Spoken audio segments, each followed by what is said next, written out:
Ezra Hashem. Today's daf is Masechta Shavuos, the new Masechta, and we're going to start from Daf Gimel. And just to highlight the Mishnah, just the first statement of the Mishnah says Shavuos, the concept of oaths, Shtayim. There are two of them that are written in the Torah. The pasuk discusses two types of Shavuah. One, you make an oath that you're going to do good for yourself, which means that you're going to eat, let's say, a loaf of bread. That's called oichel. And the Torah says lahara. If you're going to do, you swear that you're going to do bad to yourself. So you swear that you're not going to eat. So you're going to fast. So those types of oaths are written in the Torah. And if you violate the oath, you're chayav a korban oila v'yard. We'll discuss that in a minute by mistake. But those are written in the Torah. Chachamim said that not only if you make an oath in the future tense, but shehein arba, even if you make an oath in the past tense that you swore that you ate and you violated and it's not true, or you swore that you didn't eat and you violated, that wasn't true. So also that's called an oath that is in the Torah. It's from Psukim, and therefore you're going to be chayiv a korban oil of yared. So now let's go on to Daf Beis Amid Beis. We're going to start from two lines from the bottom. So the Gemara discusses always like this: why is Masechta Shavuos following Masechta Malchus?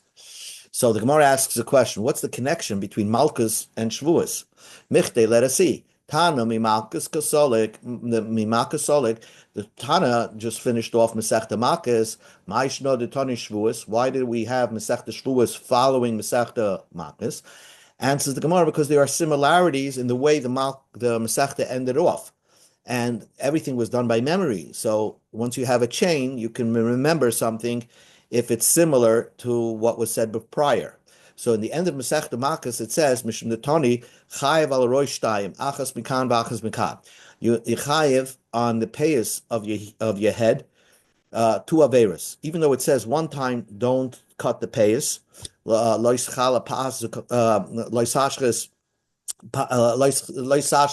of all, the Torah says, pas zakanecha, and Laisakifi pas roishchem. So the Torah talks about one lav, don't do the payas. Laisakifu pas roishchem. And nevertheless, there are two sides to your payas, one on the right side, one on the left side. Achas bekam, achas bekam. So basically, there's one lav which leads to two punishments. And then same thing by the beard. We go to Gimel Amid Aleph, Valazokin. The Torah says lo shachis pas zakanecha, and yet it says at one time, and there are 5 possible places on your face where you're not allowed to shave with a razor blade. Shtayim mekan, v'achas milbata, 2 on each side and 1 in the middle. So, and we saw that in the end of last Masechta. So, chada, there's one lav, the mechayev alei tarte, that you get 2 punishments for. So Tana, so that follows through Shavuos, Masechta Shavuos, which is the next Masechta, Shtayim, two lavim that are written in the Torah, Shehein Arba, that we extend to make it 4 lavim. So that's the reason why Masechta Shavuos follows Masechta Malchus. So now the Gemara asks a question, but if you look into the Mishnah discusses all the other cases that have Shtayim Shein Arba. Mishnah mentions Shavuos, Shtayim Shein Arba. Yediyas HaTuma, Shtayim Shein Arba, which we're going to discuss again in a minute. Yitzias HaShabbos, Shtayim Shein Arba. Maris Nagoyim, Shtayim Shein Arba.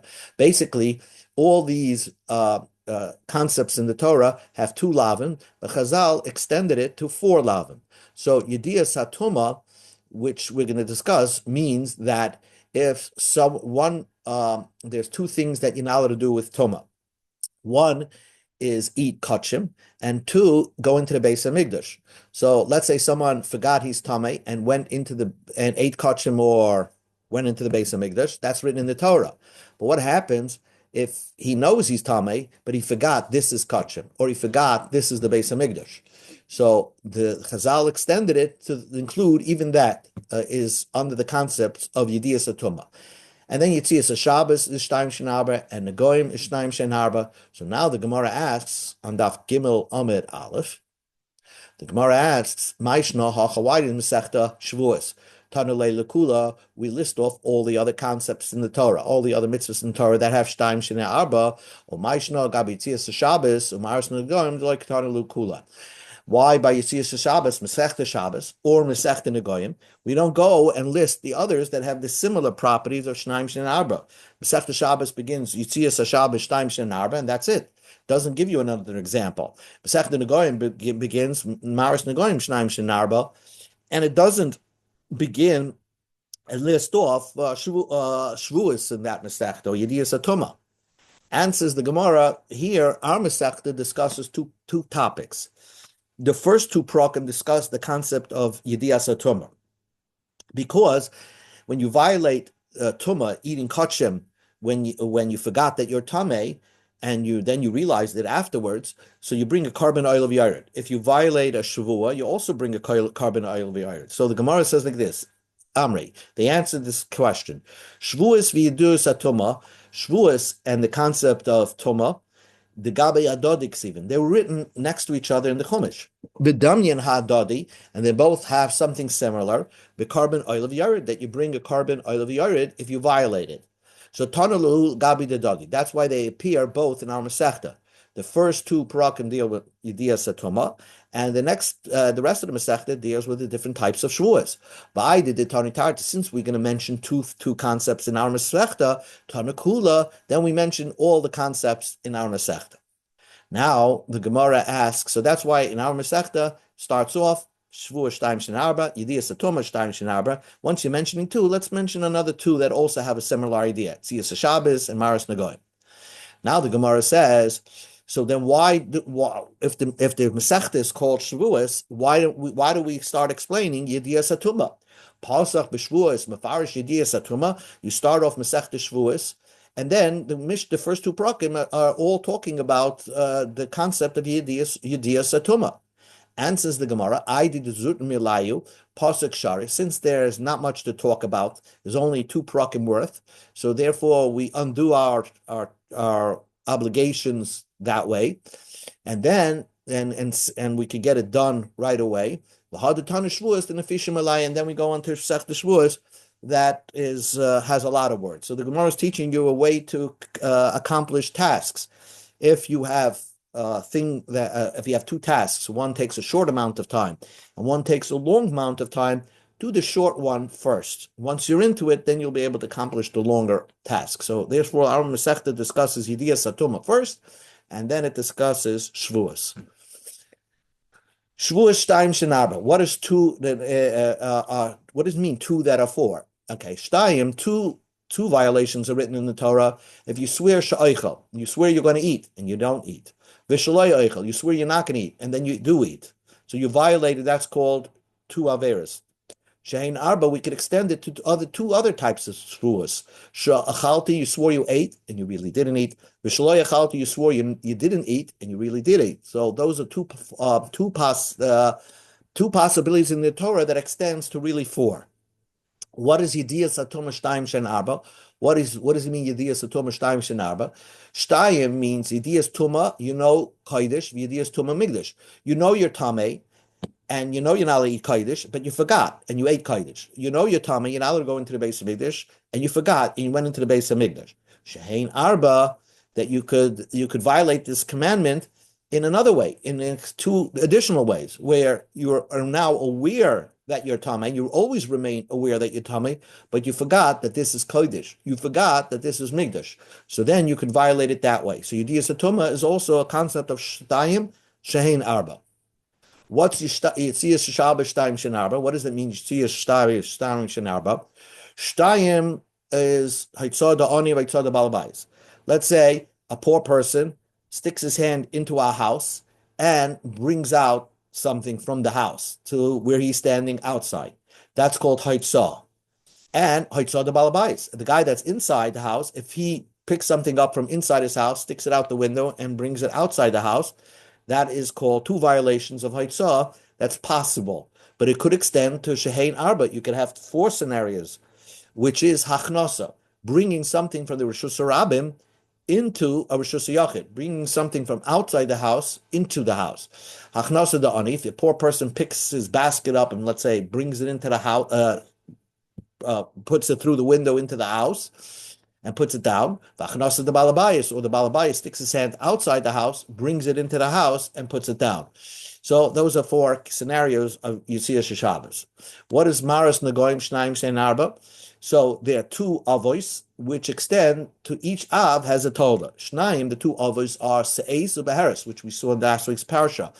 Beheres is Aza Kashelik. It's strong like snow. And Se'ez means the white of the nega is as strong as wool. With Shein Arba, which could lead to 4. Se'ez v'toldas arba, Beheres v'toldas arba. Beheres tolda is kisid ha'hechel, white like lime. And Se'ez has a tolda if it's white like the membrane of an egg. So now the Gemara just explained the whole Mishnah of Shtayim Shein Arba. There's the Gemara. Now a new topic. Mani Masnisin. Who's our Mishnah? Our Mishnah says you can have 4 violations for Shavua. Our Mishnah and 4 violations for Yediyas Atuma. So Loi Rabbi Yishmael, Loi Rabbi Akiva. It's not Rabbi Yishmael and not Rabbi Akiva. Rabbi Yishmael, if you say our Mishnah goes according to Rabbi Yishmael, Amar, who said, Ein Chayv Ela Hala Asad Lave. He said the violation of Shavua only applies if you make a Shavua that you're going to do something in the future, but not in the past tense, not that you ate or didn't eat. So our Mishnah cannot be Rabbi Yishmael. Rabbi Akiva, if you say our Mishnah goes according to Rabbi Akiva, Ha'amar, he says, Al Helem Tumahu Machayev, if you forget that you're Tameh, then you're in violation. Ve'ein Chayev Al Helem Migdash, but you're not in violation if you forget that it's Kachim, or you forget that it's Beis HaMikdash. You're not in violation. So according to Rabbi Akiva, by Yediyas Atuma, there's only 2 violations, not 4. So who is the Tan of our Mishnah? Not Rabbi Yishmael and not Rabbi Akiva. Answers the Gemara, Iba Yisema Rabbi Yishmael, Iba Yisema Rabbi Akiva. If you want, I can tell you our Mishnah goes according to Rabbi Yishmael. If you want, I can tell you our Mishnah goes according to Rabbi Akiva. Iba Yisema Rabbi Yishmael. If you want, I can tell you our Mishnah goes according to Rabbi Yishmael. Mehen L'chiev, Mehen L'ftur. That the Mishnah says there are 2 that are 4. And what the Mishnah is trying to say is two violations of Shvuah, you'll be liable, and 2, you'll be exempt. Vehiboya say, man, if you want, I can say our Mishnah goes according to Rabbi Akiva. He's going to say by Yediyas Atuma that the Shnaim Shein Arba Mehen L'chiev, 2 violations you're going to be liable, or Mehen L'ptur, and 2 violations you will not be held liable. You'll be held liable if you forget the Tumah, but you won't be held liable if you forget that it's the Beis HaMikdash or it's Kachim. So that's what the Mishnah means. Shnaim Shein Arba doesn't mean that you're chayiv and you're liable by all 4. Says the Gemara Leftur, is that the way you're going to learn the Mishnah, that you're exempt? That a Mishnah doesn't mean that you're liable for all 4, but we'll go to Amud Beis. Hadumi de Maris Nagoyim Ketani. Our Mishnah says that Maris Nagoyim, that this is all comparable to the Nagoyim. Ma Hasim Kulu L'chiyuva, just like all the different types of whites that we mentioned are all in violation of Nega. Af Hacha also over here, Shtaim Shein Arba Kulu L'chiyuva, they're all should be held liable. In other words, that it cannot be that Shnaim Shein Arba by Shavua means 2 are liable and 2 are exempt. Maris Nagoyim, they're all considered, all 4 of them are considered white negas, that which you will have to go into quarantine. So the Gemara says, Lo'ilam Rabbi Yishmael. I will tell you our Mishnah goes according to Rabbi Yishmael. When did Rabbi Yishmael say you're not liable by Shavua L'Sha'avar if you make a oath in the past carbon, for a carbon, that in case you violated by mistake, you swore you ate and it turns out you didn't eat and you've made a mistake in the Shavua, you're not going to get a carbon. So for the past, you're not going to be obligated to bring a carbon oil of Yari. Abel Malkus, but a Malkus, if you did it on purpose, you're going to be held liable. Rava said, the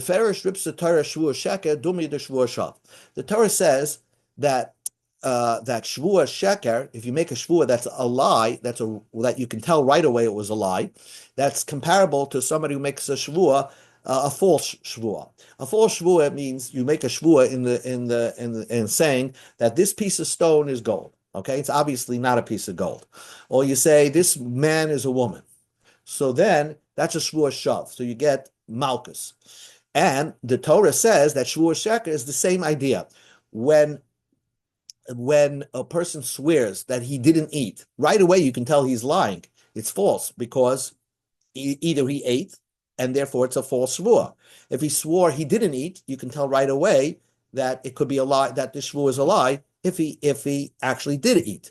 So shvuah sheker is similar to shvuah shav, and just like shvuah shav, like you swear on a man, that's a woman, and a stone, that's a gold, you have malchus, and that's in the past tense. So also shvuah sheker, in the past tense, you will get malchus, even though it's a lav she'ein by maisa. Ma shav l'sha'ava, av sheker name l'sha'ava. He just like shav is in the past tense, Yechayev Malkus. You say, of course, a man that's a woman, it's like it's already known that that it is not. Or of sheker nami lishnovar. So even the sheker type of shvuas, the lie type of shvuas, could also be in the past tense. It does not have to be in the future tense, and hence you will be chayev malkus. So the Gemara doesn't understand, how could you be Mechayev Malkus? We have a rule that Lao She'ein by Maisa, if you don't do an action, you're not Chayev Malkus. Bishlam Achalti, if you swore, I ate, V'lo Achalti, and you did not eat, Kiderava, like Rava, who said that even though this is a Lav She'ein by Maisa, the Torah says every Shvua Sheker L'Sha'avar will get a Malkus, even though it's a Lav She'ein by Maisa. But in the future tense, if you swear that you will not eat, and then you ate, so you violated your oath with an action, name, lav sheyesh by maisu. You violated that oath by doing an action of eating. If you swore that you are going to eat, and it turns out you did not eat, amai. Why are you held liable? Lav shein by maisu. It's a lav that there is no action. So why are you hold liable for that? Why do you get malchus? If our mission is discussing malchus and says you're chayiv malchus on all four, why would you be chayiv malchus on oichal? You swear you're going to eat and you don't end up eating. You didn't do any action. And says the Gemara, Rabbi Shmuel, who is the author of our anonymous Mishnah, he holds lav shein b'maisa like an olive, a lav that even if you don't do any actions, you are in violation and you get the malchus. So it comes out, even how Mishnah would hold, if you speak Lashon Hara, you didn't do any action, you would also get Malchus. So it comes out, Kashya the Rabbi Yochanan, will have a question against Rabbi Yochanan. Which Rabbi Yochanan? Why will it be a stira against Rabbi Yochanan? Ditma, the Rabbi Yochanan says halacha stam Mishnah. Halacha is always like the anonymous Mishnah. So what should Rabbi Yochanan paskin? Like our Mishnah, lav she'ein boy ma'isa, like an olive. Ditma, but we learned shvua she'oichel kikezu hayoyim v'avayayim v'layachla. Man swears that he will eat this piece of bread and did not eat the piece of bread. Rabbi Yochanan Rishlakish, Amadam Tevein Eloika. Rabbi Yochanan Rishlakish say you don't get malchus. Rabbi Yochanan Amad Ein Eloika. Rabbi Yochanan says you don't get malchus. It's a lav that has no action, and any lav that has no action, you don't get malchus. So clearly, Rabbi Yochanan is of the opinion lav shein by ma'isa ain't like an olav, not like our Mishnah.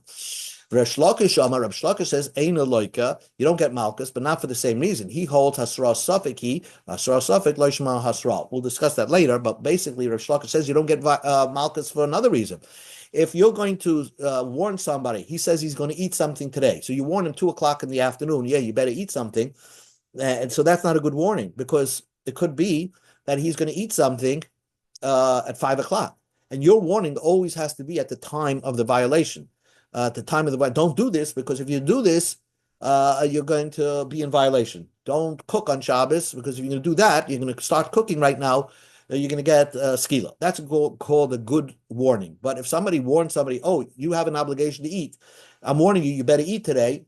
Well, he doesn't have to eat at this moment. He could eat at the end of the day, right before Shkia. So your hasra is considered hasra that's not, it's not right at the moment of violation. And when he's going to violate at the end of the day, you didn't warn him. So that's why Rish Lakish holds a person who swears that he's going to eat and did not eat, he doesn't get malchus. But the bottom line is, Rabbi Yochanan said you don't get malchus either. They both agree to that.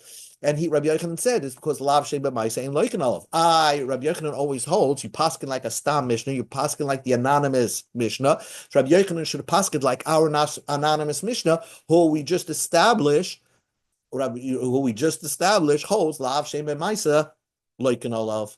And says the Gemara, Rabbi Yochanan, Stomachrita Ashkach. Rabbi Yochanan found another anonymous Mishnah, which clearly says, Lav Shem B'Maisa ain't like it now. Says Gemara, hey Stama, where's there anonymous Mishnah that says that?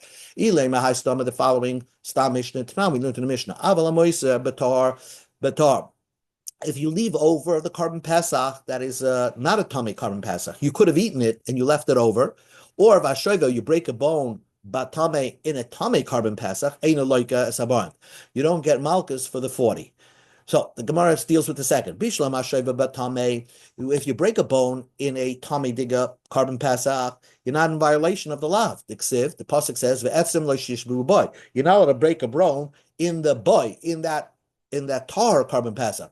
Because if you could eat it, the libe apostle, but not in a tummy carbon Pesach. So if you break a bone in a tummy carbon Pesach, which you were not going to eat anyway, you don't get the malchus. If you leave over and don't eat the carbon Pesach and until the next day, why in you violation? Don't leave over. Because the reason is because it's a lav shem b'maisa and it's a lav shem b'maisa, you're not going to get malchus on it. Just leaving over and not eating and you're not doing any action. So we see clearly a stam mishnah, an anonymous mishnah that holds lav shem b'maisa ain't like enough. Says the Gemara, Mamai. How do you know that's the reason of the Mishnah? The Rabbi Yaakov, that Rabbi Yaakov said that's the reason of the Mishnah. The Alma Lav Shem B'Mai saying Loikanov. Dilma, maybe that Mishnah says the reason why you're not going to get Malchus is because Rabbi Yehudi. It goes according to Rabbi Yehuda. Mishum Deba Kos of Litin Ese Achaloise say Halav Hachi Lucky. Because the Torah gave you another positive commandment to rectify the negative commandment. And when the Torah does that, for example, when you steal and you have a positive commandment to rectify thou shalt not steal by returning the gazela, so you don't get malchus for loy sigzal. And the same idea over here. There's a positive commandment right after this negative commandment of burning. And that is the reason why Rabbi Yehuda says that that's why you don't get malchus. The Tanya, we learned in a Brisa, the Torah tells you that don't leave over the carbon Pesach. But if you're going to leave over the carbon Pesach, you have a chiyuv to burn it. The Torah gave you an essay right after the lois essay to tell you you don't get malchus because now you have a positive commandment to follow up this negative commandment. And that is the reason why you don't get malchus. Rabbi Yehuda. Rabbi Yaakov says, that's not the reason. Rabbi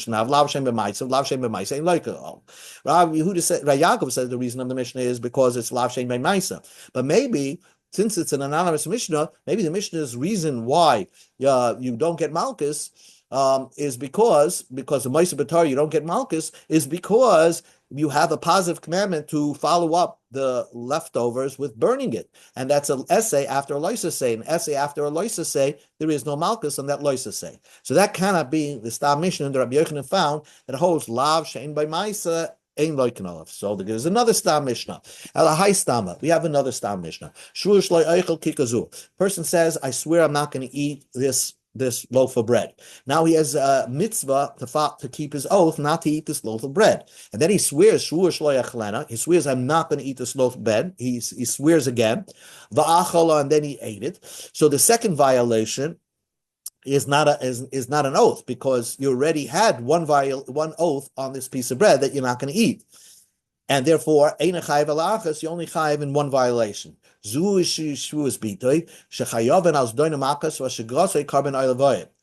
is the only way you can be mechayev malchus on a shvuas bitui, on a shvuas of expression. Zuhi the chayev on doing kar malchus. Only on this type of shvua you chayev malchus, because you actually did an action to violate your oath. You swore you're not going to eat, and your action was that you did eat this loaf of bread. If you swore that you're going to eat this bread, that's the brisa. You could infer that the Mishnah holds loy lucky you wouldn't get malchus because it's a lav saying by Maisa. So we proved conclusively that there is a Stam Mishnah who Rabbi Yochanan Paskin light that holds lav saying by Maisa ain't loikano. So now we have two Stam Mishnahs, our Mishnah and a Mishnah later on, which disagree with each other. Both our Mishnah holds lav shein by ma'isa like an olive, and the Mishnah later on, which Rabbi Yochanan Paskins like, is holds lav shein by ma'isa ain't like an olive. So michte, let us see. Hi stoma b'hai stoma. They're both anonymous Mishnahs. My chazda of it kahai stoma. Why did you paskin like this stam Mishnah? Lavi kai stama. He should paskin like the Mishnah in the beginning of Shavuos, or holds lav shein by ma'isa like an olive. Why did Rabbi Yochanan paskin like the Mishnah later on Shavuos oichel? And says the Gemara, Tamech, Rebbe Gufa, Rebbe who organized the whole Mishnah is Heichasasim Lamahachi,